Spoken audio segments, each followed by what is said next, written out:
საღამოშვიდობის პირდაპირ ეთერში მუშაობას განაგრძობს ტელეკომპანია რიოლის საინფორმაციო სამსახური დღის მთავარი გამოშვებით სტუდიაში ლაშა გაგუშიძე და ნატალი რევიშვილი მუშაობს. საღამოშვიდობის დღეს თქვენ პროგრამაში ნახავთ.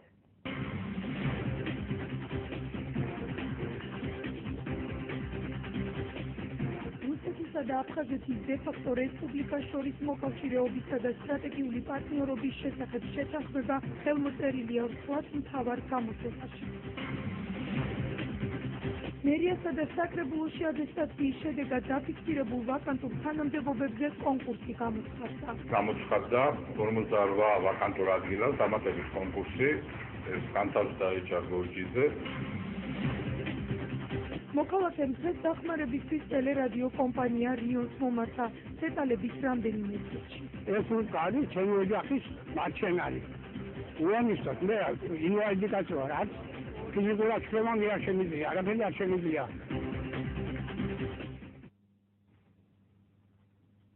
რუსეთისა და აფხაზეთის დე-ფაქტო რესპუბლიკას შორის მოკავშირეობისა და სტრატეგიული პარტნიორობის შესახებ ეგრეთ წოდებულ შეთანხმებას ხელი მოეწერა. რუსული მედიის ცნობით, შეთანხმებას ხელი რუსეთის პრეზიდენტმა ვლადიმერ პუტინმა და აფხაზეთის დე-ფაქტო რესპუბლიკის პრეზიდენტმა რაულ ხაჯიმბამ მოაწერეს. შეხვედრაზე ხაჯიმბამ განაცხადა, რომ მისი ქვეყანა დიდი ხნის განმავლობაში განიცდიდა მნიშვნელოვან სირთულეებს და დღეს ამ შეთანხმების ხელმოწერით აფხაზეთი სრულად ახალ ფაზაში გადადის.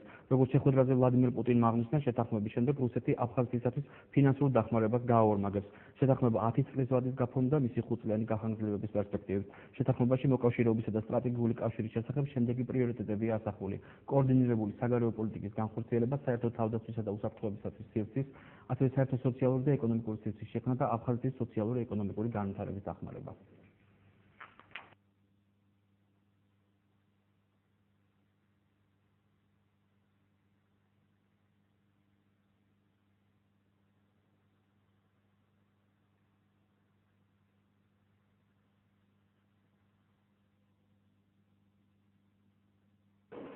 მოკავშირეობისა და სტრატეგიული თანამშრომლობის შესახებ ეგრეთ წოდებული ხელშეკრულების ხელმოწერა წარმოადგენს რუსეთის ფედერაციის მიერ აფხაზეთის რეგიონის დე-ფაქტო ანექსიისკენ გადადგმულ ნაბიჯს.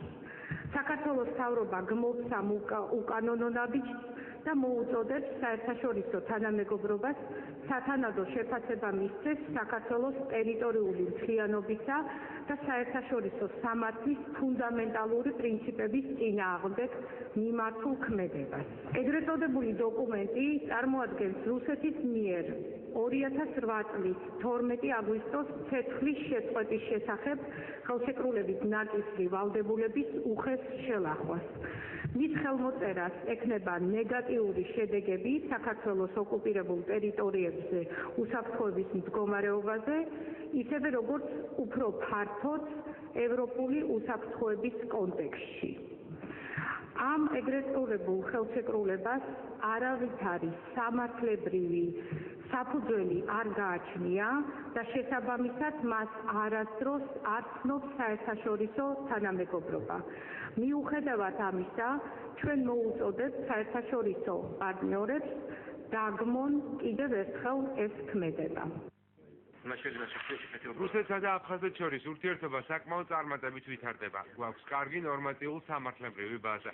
გარდა ამისა, ჩვენი ექსპერტები და საკანონმდებლო ორგანოების წევრები მივიდნენ იმ დასკვნამდე, რომ აუცილებელია დამატებითი ნაბიჯები გადაიდგას უკეთესი პროგრამების შესაქმნელად და ეკონომიკური კავშირების განვითარებისთვის. ასევე აფხაზეთის უსაფრთხოების უზრუნველყოფისთვის მთავარი ამოცანის გადასაწყვეტად, ხალხის ცხოვრების პირობების გასაუმჯობესებლად. მე და თქვენ ორივემ ვიცით, რომ დაგეგმილია დახმარების გაორმაგება წინა და მიმდინარე წელთან შედარებით. ჩვენმა ქვეყანამ საკმაოდ მნიშვნელოვანი სირთულეები გადაიტანა და დღეს ურთიერთობების ახალ ეტაპზე გადავდივართ. ამ შეთანხმების გაფორმებით უდაოდ გავზრდით რუსეთის ფედერაციის მიერ შემოთავაზებულ შესაძლებლობებს. ეს ეხება უსაფრთხოებას და აფხაზეთის ეკონომიკურ-სოციალურ განვითარებასთან დაკავშირებულ საკითხებს. ამ ურთიერთობების მიმართ იმედს გამოჰქვამთ და ეჭვი არ გვეპარება, რომ შემოთავაზებული დახმარება რეალურად სასარგებლო იქნება ჩვენი სახელმწიფოსთვის. ნაციონალურმა მოძრაობამ რუსული ანექსიის საწინააღმდეგო რეზოლუცია პარლამენტში შეიტანა. საპარლამენტო უმცირესობა საკანონმდებლო და აღმასრულებელ ხელისუფლებას კონკრეტული ქმედებისკენ მოუწოდებს და სამ ძირითად საკითხზე თანამშრომლობას სთავაზობს. დოკუმენტის შესახებ შეფასებები დღეს მინისტრთა კაბინეტშიც გაკეთა. საკუთარი მოსაზრებები გამოთქვეს ნინო ბურზანაძემ და ამერიკის შეერთებული შტატების ელჩმა საქართველოში რიჩარდ ნორლანდმა. ჩემი შეფასება არის უკიდურესად უარყოფითი და რა თქმა უნდა ამ მიმართულებით კი არ იგეგმება უკვე მიმდინარეობს ძალიან სერიოზული საერთაშორისო კამპანია საგარეო საქმეთა სამინისტრომ გააკეთა ძალიან მწვავე განცხადება და ჩვენ აუცილებლად უნდა ავიმაღლოთ ხმა და მივაწვინოთ ჩვენს მეგობრებს, ჩვენს პარტნიორებს ხმა იმის თაობაზე, რომ მოხდეს კონსოლიდაცია საერთაშორისო აზრის ამ კონკრეტული მართლაც და ძალიან სამწუხარო ფაქტის თაობაზე. ეს არის ანექსიისადმი გადადგმული კიდევ ერთი ნაბიჯი და აბსოლუტურად მიუღებელია საერთაშორისო კანონმდებლობის თვალსაზრისით და ჩვენთვის არის ეს ძალიან უარყოფითი ფაქტი. მთავრობამ ქმედითი მოწოდებები და ნაბიჯები გადავდგით, იქნებოდა საჯარო თუ უფრო კულუარულიც იმისათვის, რომ ცივილიზებულმა სამყარომ, დასავლეთმა, ჩვენმა პარტნიორებმა ქმედითი ღონისძიებები მიმართონ იმისთვის, რომ როგორმე რუსეთის ეს აგრესიული პოლიტიკა შეჩერდეს. ერთადერთი რაც შეუძლია დღეს საქართველოს ხელისუფლებამ გააკეთოს, დადგეს, ჩამომწკრივდეს ნატოს დროშასთან და გადაიღოს სამახსოვრო ფოტო. თუმცა ჩვენ ყველანი ვხედავთ, რომ ამას ეს ვერ უშველს. ყველაზე მტკივნეული და ყველაზე მძიმე არის ის, რომ ჩვენ ყოველდღიურად კარგავთ ამ პრობლემის მოგვარებიშა. ჩვენ ვაკვირდებით ამ პროცესს, ვაკვირდებით მოვლენათა განვითარებას ისევე როგორც სხვები. დავაკვირდებით დღეს და ხვალ საქართველოს მთავრობას ან გვაქვს კონსულტაციები და ინფორმაციას ვაგზავნით ვაშინგტონში. ამასთან დაკავშირებით უფრო მიზანშეწონილი იქნება პასუხისგაცემა მაშინ, როდესაც მეტი ინფორმაცია გვექნება. დაგეგმილ ხელმოწერას ევროკავშირის მერიასა და საკრებულოში ატესტაციის შედეგად დაფიქსირებულ ვაკანტურ თანამდებობებზე კონკურსი კვლავ გამოცხადა 48 პოზიცია ისე ვაკანტურია. კონკურსში მონაწილეებისათვის აუცილებელია საბუთები 4 დეკემბრამდე იქნას წარმოდგენილი. როგორც პირველ შემთხვევაში მინიმალური ზღვარი 70%-ია. კონკურსის შესახებ ინფორმაცია დღეს მედიას ქუთაისის მერმა შოთა მოღულიამ გააცნო. კომისიამ მიიღო გადაწყვეტილება, რომ იწყება ადრესად გამოცხადდა 48 ვაკანტურ ადგილას დამატებით კონკურსი, ეს განთავსდა დაიჭარ გოჯიზე და უკვე დამატებით აქვს შესაძლებლობა როგორც მერიაში, ასევე საკრებულოში გააკეთონ განაცხადი. რა ადგილებზეა საუბარი, რომ ვიცოდეთ, ეს არის რომ ატესტაციის შედეგად დაახლოებით 50-თან საჯარო მოსამსახურემ ვერ გადალახა ის ბარიერი, რომელიც დაწესებული იყო ტესტირების მიერ. ეს იყო 42 სწორი პასუხის 60-დან, ამიტომ ეს ადამიანები გადაინიშნენ მოვალეობის შემსრულებლად და მათ ადგილებზე გამოცხადდა კონკურსი. ამ კონკურსში მონაწილეობას ღებულობს ყველა დაინტერესებული პირი, იმიტომ რომ თვითონ არასწორად გავრცელდა ინფორმაცია, რომ ხოლო თანამშრომლებისთვის არის ეს არის ჩვეულებრივი კონკურსი, ზუსტად ისეთივე როგორც წინაჯერზე გამოცხადდა, ექნება 3 ეტაპი, პირველი საბუთების გადარჩევის ეტაპი, მეორე ტესტირების ეტაპი და მესამე გასაუბრების ეტაპი. კონკურსანტებმა, რომლებმაც მერიასა და საკრებულოში ატესტაციის მეორე ტური წარმატებით გადალახეს, მათთვის გასაუბრება 25 ნოემბრიდან დაიწყება. ირკვევა საკონკურსო საატესტაციო კომისიის მუშაობას არასამთავრობო ორგანიზაციების წარმომადგენლები როტაციის პრინციპით დაესწრებიან. პირველ ეტაპზე გასაუბრებას ატესტანტები გაივლიან ის თანამშრომლები, რომლებმაც ატესტაციის ფარგლებში გაიარეს ტესტირება, ხოლო შემდეგი გასაუბრება კონკურსანტებისთვის შედგება. მიიღეს ჩვენი წინადადება და ჩვენ დღეს მათ მივაწვდით ჩვენს მიერ გასაუბრების ჩატარების გრაფიკს, რის შესაბამისადაც ისინი წარმოგვიდგენენ უკვე სიას იმ ადამიანებისას, რომლებიც როტაციის წესით დაესწრებიან გასაუბრების ეტაპს. ერთდროულად გასაუბრებაზე იქნება არასამთავრობო ორგანიზაციის მხოლოდ ერთი წარმომადგენელი, თუმცა ვინ იქნებიან ეს ადამიანები და საერთო რაოდენობა რამდენი იქნება ეს ჩვენთვის ცნობილია, ეს წარმოადგენს ჩვენი ინტერესის სფეროს, იმიტომ რომ ამ შემთხვევაში არასამთავრობოები სრულიად თავისუფალი არიან თავიანთ გადაწყვეტილებაში. ერთადერთია კონკურსად კვლავ რჩება უფლება იმისა, რომ თვითონ მოახდინოს არჩევანი არასამთავრობო ორგანიზაციის წარმომადგენლის თანახმებით გაივლის გასაუბრებას თუ წარმომადგენლის გარეშე. ჩვენ კომისია ვისურვებთ ეს მოხდარიყო, რაც შეიძლება მეტი ადამიანის თვალწინ იმისათვის, რომ ბევრ ადამიანმა ნახოს მისი კვალიფიკაცია დარწმუნდეს და ყველა სხვა შინაგანი წვენა, რომ კონკურსი სწორად და ობიექტურად მიმდინარეობს. ქუთაისში ინფრასტრუქტურული სამუშაოები კვლავ გრძელდება. დღეს ქალაქის მერმა შოთა მონღოლიამ და საკრებულოს თავმჯდომარემ დავით ვალმა თამარ მეფის ქუჩაზე მიმდინარე ინფრასტრუქტურული სამუშაოები დაათვალიერეს. აღნიშნულ ქუჩაზე მასშტაბური სამუშაოები მიმდინარეობს, რომელსაც ტენდერში გამარჯვებული კომპანია დაგი პლუსი ახორციელებს. პროექტი რეგიონალური განვითარების ფონდიდან ფინანსდება. პროექტი გარდამავალია და 2015 წლის მარტში დასრულდება. თამარ მეფის ქუჩაზე კილომეტრი და 200 მეტრი ასფალტის საფარი იცვლება. ასევე კეთდება ბორდიურები, ტროტუარი, გვარსადენი და მოაჯირები. დანს უნივერსიტეტთან დაკავშირებს იყო მიტოვებული და პრაქტიკულად განადგურებული და ყველაფერს გავაკეთებთ რომ მსგავსი პროექტებით მოვიცვათ მთელი ქუთაისი და მასშტაბური პროექტები განახორციელოთ ქალაქში. თავარი ჩვენთვის არის დროული ხარისხიანი სამუშაო შესრულება. ყოველდღიურად დავდივართ, ამინდების ჯერჯერობით ხელს გვიწყობს და დიდი იმედი გვაქვს აქ არის სამუშაოების ნაწილი, რომელიც დამთაში შეიძლება განხორციელდეს. ფარულმოსმენებთან დაკავშირებულ საკანონმდებლო პაკეტზე პარლამენტის წამყვანი და სავალდებულო კომიტეტების განსაზღვრა ბიუროს ხდომაზე კამათის საგანი გახდა. ორივე პროექტი პარლამენტში ინიცირებულია და ბიუროს გადაწყვეტილებით მათზე წამყვანი კომიტეტი ადამიანის უფლებათა დაცვის კომიტეტი იქნება. იურიდიულ საკითხთა კომიტეტი კი სავალდებულო დასკვნას მოამზადებს. აღნიშნული საკითხი ბიუროს ხდომაზე ბიუროს წევრებს შორის დებატების თემად იქცა. ფრაქცია ქართული ოცნების წევრები ინიციატივით გამოვიდნენ, რომ საკანონმდებლო პაკეტზე წამყვან კომიტეტად ადამიანის უფლებათა დაცვის კომიტეტი განსაზღვრულიყო. მათი არგუმენტი იყო, რომ საკითხთა სფერო ძირითადად ადამიანის უფლებებს ეხება. ერთ-ერთი არგუმენტად ისიც დასახელდა, რომ საკანონმდებლო პაკეტის თანაავტორთა შორის ადამიანის უფლებათა დაცვის კომიტეტის თავმჯდომარე ეკა ბესელია. აღნიშნული პოზიცია არ დაიზიარეს იურიდიულ საკითხთა კომიტეტის თავმჯდომარე ვახტანგ ხმალაძემ, ასევე დეპუტატებმა დავით ბერძენიშვილმა და ირაკლი ჩიქოვანმა. საბოლოოდ ბიურო ხმათა უმრავლესობით გადაწყვეტა, რომ ორივე პროექტზე წამყვანი კომიტეტი ადამიანის უფლებათა დაცვის კომიტეტი იქნებოდა. იურიდიულ საკითხთა კომიტეტი კი სავალდებულო დასკვნას დაწერს. ორივე საკანონმდებლო პაკეტს პარლამენტი მიმდინარე წელს დაშქარებული წესით განიხილავს. ეს პაკეტი ძალიან მნიშვნელოვანად ეხება უპირველეს ყოვლისა ადამიანის უფლებების დაცვას. არ იქნებოდა შესაძლებელი, რომ გაგვეშალა წამყვანი კომიტეტი ყოფილიყო ამ შემთხვევაში ადამიანის უფლებათა დაცვის კომიტეტი. თავშინა არც თესულები რაც მოამზადეთ პირატესად სწორედ ადამიანის უფლებების სფეროს ეხება, ამიტომ ვფიქრობ, რომ გასაზიარებელია ეს წინადადება.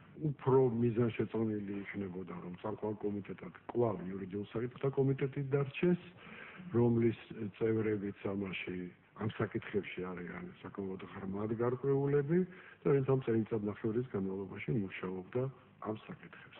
კოლეგებო, შეგახსენებთ, რომ ამ შემთხვევაში წამყვანი კომიტეტის და სავალდებულო კომიტეტის ესე ვთქვათ პასუხისმგებლობები განსხვავდება, მაგრამ არა ისე, რომ ეს რამე დიდ ტრაგედიას ქმნიდეს. წამყვან კომიტეტად განისაზღვრა ადამიანის უფლებების კომიტეტი, რომლისგანაც ველით, რა თქმა უნდა, კვალიფიციურ დასკვნებს ისე, როგორც ეკადრება 15 წლის გამოცდილების კონვენცია და ძალიან გთხოვთ ამ ტიპის თემებზე ბიუროზე არ გქონდეს არც რეპლიკები და არც შენიშვნები, ყველა გამოცდილები ვართ მე მგონი. გების მხარდაჭერა უმრავლესობის შიგნით ქონდა ამ პროექტს, მათ შორის თავრობის მხარდაჭერა, ბუნებრივი კონსტიტუცია არის აუცილებელი, რომ მივიღოთ ისეთი ტიპის რეგულაციები, რომელიც კრიზისს კი არ შექმნის, არამედ კონსენსუსის გზით წაგვიყვანს და უკეთეს სტანდარტებს შემოგთავაზებს და ეს იქნება თანხმობის შედეგი. მე რომ ვეთანხმებოდი იმ პროექტს, რაც არის, მაშინ ჩემს პროექტს უკან გავიწევ.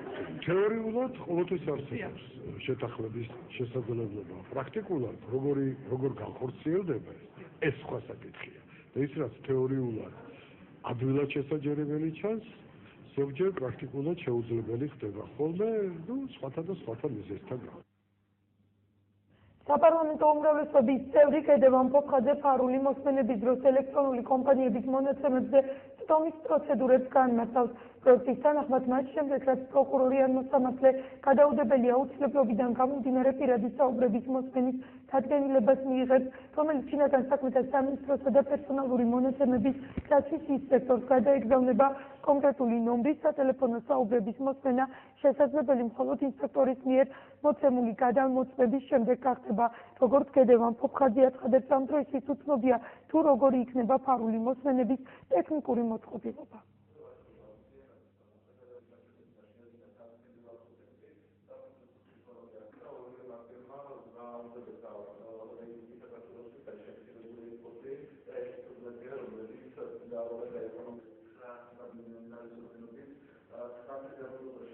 მარტივად გასაგებია იყოს ადამიანისთვის თემა იმუშავებს ასე რომ მას შემდეგ რაც პროკურორი გადაუდებელი აუცილებლობის შემთხვევაში ან მოსამართლე ჩვეულებრივ თავისი დადგენილებით მიიღებენ გადაწყვეტილებას დადგენილება მივა შინაგან საქმეთა სამინისტროში და ინსპექტორთან. პირველი თქვათ კონტაქტი კონკრეტული ნომრის მოსმენის თაობაზე დაფიქსირდება შესუსტში და იმის მერე, როდესაც ეს იქნება დაფიქსირებული, ხოლო ამის შემდეგ ინსპექტორი გადაამოწმებს მონაცემებს თავის მოსამართლის ბრძანებაში ან პროკურორის დადგენილებაში და იმის მიხედვით ეს ყველაფერი ერთმანეთს ემთხვევა ჩართავს. ასე რომ ერთდროულად ორი სუბიექტის მონაწილეობის გარეშე აპარატურა ვერ იმუშავებს და მოსმენა ვერ განხორციელდება. მოქალაქე გურამ კუხიანიძემ დღეს დახმარებისათვის ტელერადიო კომპანია რინოს მომართა. გურამ კუხიანიძეს ბაზრის მიმდებარე ტერიტორიაზე ლერმონტოვის 16-ში აქვს ჯიხური, სადაც საოჯახო ნივთების აღდგენა ხდება. მან 1 წლის წინ იჯარით აიღო პარტი მერიისგან, თუმცა ვადა ამოეწურა. გურამ კუხიანიძის განცხადებით, მისი მრავალსულიანი ოჯახისათვის ეს ჯიხურის შემოსავლის ერთადერთი წყაროა. იგი მერიას მიმართავს და ჯიხურის სხვა ადგილზე განთავსებას თხოვს. პრობლემის შესახებ ინფორმირებული არიან მერიაში და გადაჭრის გეგმაზეც მუშაობენ.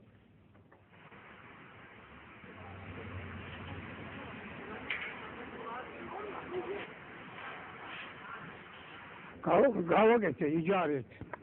დაუდგიეს უძგააგზა იჯარა შესრულდა. დამთავრდა 9 თვე დამადგმებიან უძგა.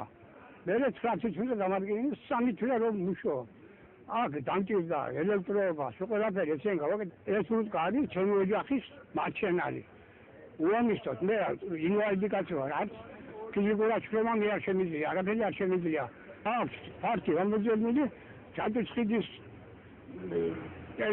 მიმდინარე ადგილზე არის ადგილი, სადაც არის სანაგვერი. მაგარი ყრია ყველანაირად. შეგვიძლია ის შევამოწმოთ დღესვე. თავრობას რომ მომცენ ის ადგილი იქ. თუ აღარ შეიძლება იქ მომცენ ადგილი და დავდგან იქ და ჩემი ოჯახი დავაყმაყოფილო.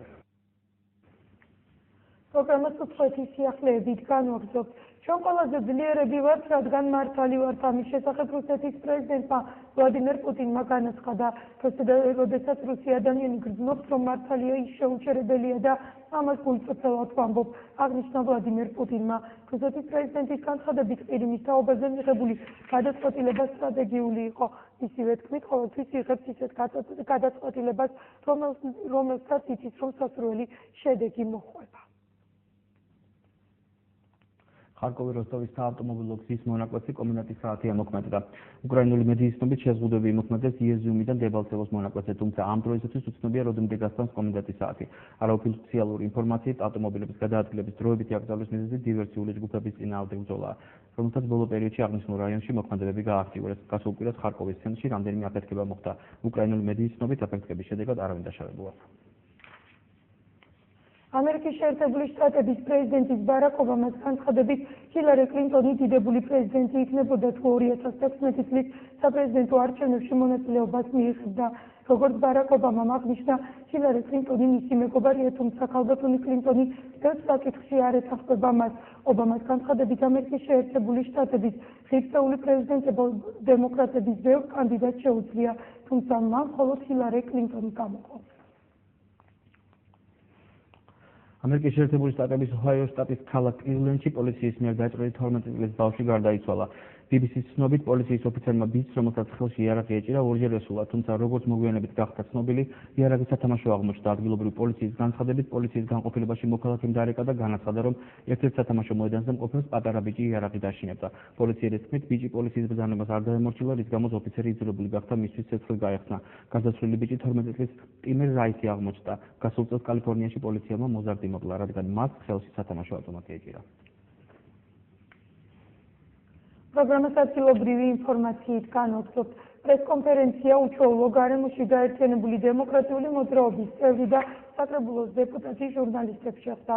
როგორ აფასებენ მსგავსი ფორმატის შეხვედრებს მედიის წარმომადგენლები და რა საკითხები იქნა განხილული, ნახეთ ჩვენ სიუჟეტში.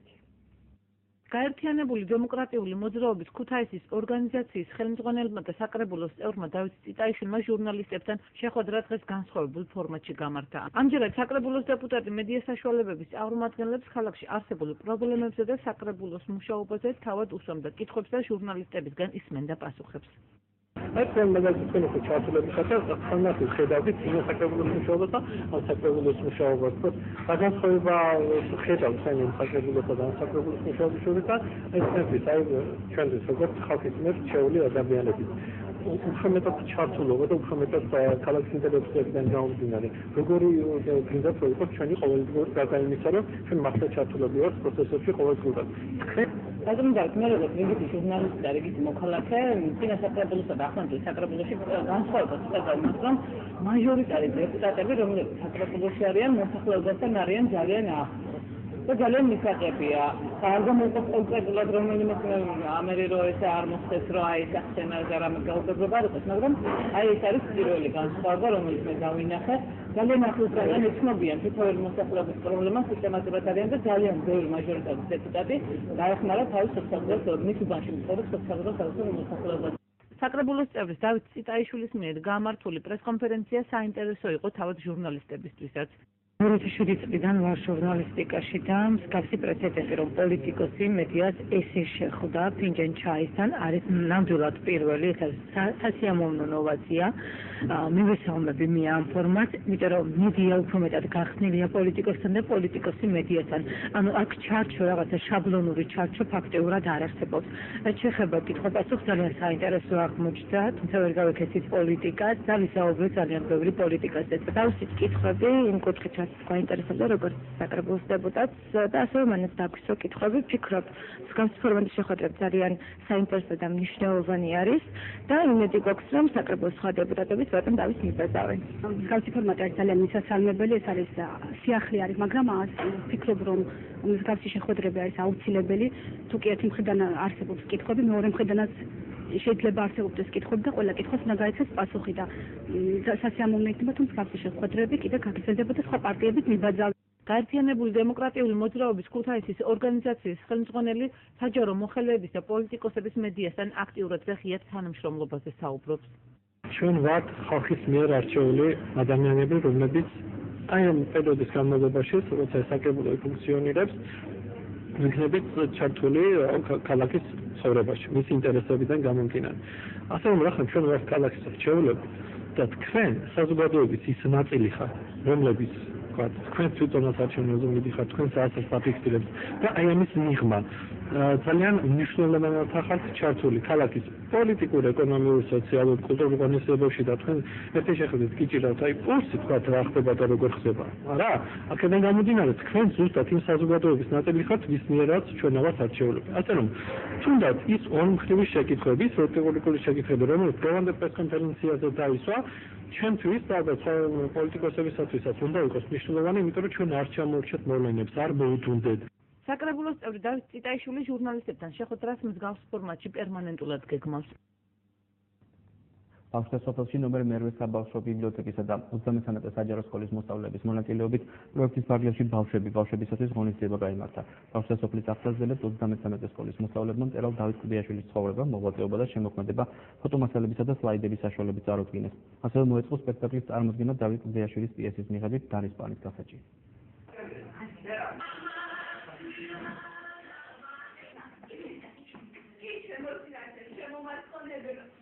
Здравствуйте, проекти, бавშვები მარგინდა რომ მხოლოდ მათი ურთიერთობა შემოიფარგლებოდეს ინტერნეტ სივრცით, ჩვენ მიზანი არის რომ მქონდეს სოციალური ურთიერთობა მათ ერთმანეთთან და გამართონ ერთობლივად ჩართულობით გაიმართოს მომავალში ღონისძიებები, ასევე როგორც ჩვენის ბიბლიოთეკაში ბავშვთა სოფლის ბავშვებიდანაც და დანარჩენი პარტნიორი დაწესებულებებისგან, რომლებიც თანამშრომლობენ ბიბლიოთეკასთან. დადგით არის ეს გასაჭირი, მე ვასრულებ მართაც როლს, ეს ყველაფერი იმიტომ ხდება, რომ კომუნიკაცია მოახდინოს ახალ ბავშვებს შორის და ბავშვებში ჩვენს სტუდენტებიან. აკაკის ერისლის სახელმწიფო უნივერსიტეტის პროფესორმა ნუგეშა გაგნიძემ დღეს გერმანული ენის ფაკულტეტის სტუდენტებისთვის საჯარო ლექცია გამართა. ახალგაზრდებმა გერმანული მწერალ ფილოსოფოსის ნიცშეს ცხოვრების, მოღვაწეობის და შემოქმედების საინტერესო ისტორიები მოისმინეს. როგორც სტუდენტები ამბობენ, საჯარო ლექციები მათი ცოდნის გაღრმავებისთვის აუცილებელია. ჩემი დღევანდელი ლექციის თემა იყო ნიჩე თანადროული თუ არათანადროული. ეს თემა, ეს დღევანდელი ლექცია განკუთვნილი იყო ცხადია სტუდენტებისათვის და დღეს საკმაოდ მრავლად მოვიდნენ გერმანისტიკის სპეციალობის როგორც სტუდენტები, ასევე ლექტორ-მასწავლებლები ლექციის მოსასმენად.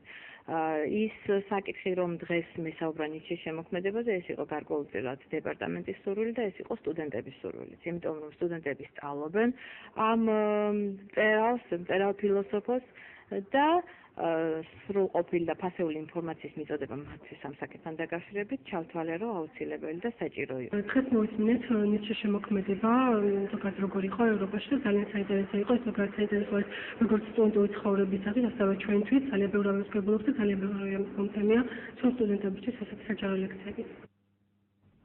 დღეს ლადო მცხიშვილის სახელობის სახელმწიფო პროფესიული თეატრის საგამოფენო სივრცე ეროვნულ მოტივებზე შექმნილ ნამუშევრებს დაეთმო. გამოფენაზე ხალხური რეწვის ნამუშევრებთან ერთად წარმოდგენილი იყო 500-მდე მინიატურული ფეხსაცმელი, რომელსაც კოლექციონერი 20 წლის განმავლობაში მსოფლიოს სხვადასხვა ქალაქში აგროვებდა.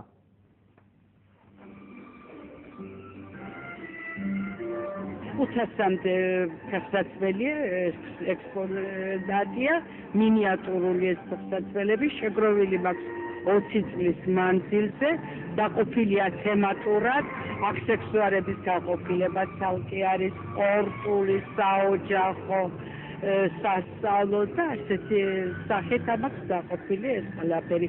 დღეს წავაგინე ძირითადად სამკაულები და ერთი ეროვნული კაბა-ნიმუშად, რომელიც შეგიძლიათ ნახოთ, ასევე ძირითადად რაც არის აქ. და ერთი ქუდი, რომელიც შეიძლება ანუ ადამიანს ჰქონდეს სურვილი გაიკეთოს, რომლის ნიმუში არის აქ. ქალაქული მუსიკის საღამო ლადო მცხიშვილის სახელობის პროფესიული თეატრში კარგად ნაცნობი რეპერტუარის ანსამბლი 7 კაცსა და მომღერალი დათო გომართელი ქუთაისელი მსმენელის წინაშე წარსხნენ კონცერტი ქუთაისის მერიის სპორტის ახალგაზრდობის კულტურის განათლებისა და ძეგლთა დაცვის საქალაქო სამსახურის ორგანიზებით ჩატარდა.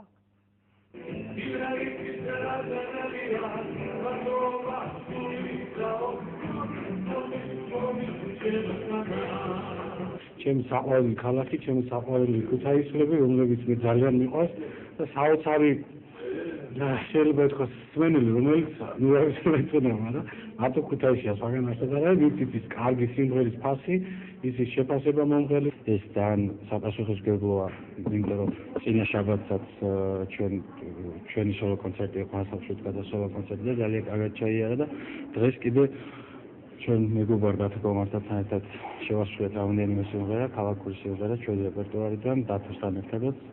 და ძალიან ბედნიერები ვართ ამით, კარგად ჩაიარა კონცერტმა და მადლობა ქუთაისს და ქუთაისელ მაყურებელს. ხოლ საქართველოში.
დღესამბები ამით დასრულებულია, ეს გახდა ჩვენს ხელდარსებული ბოლო ინფორმაცია, ჩვენ ხვალამდე გემშვიდობებით, მშვიდობიან ღამეს გისურვებთ, ნახვამდის. ჩვენ ხვალ ხრის ნახევარზე შევხვდებით ერთმანეთს. კარგად ვამბობთ.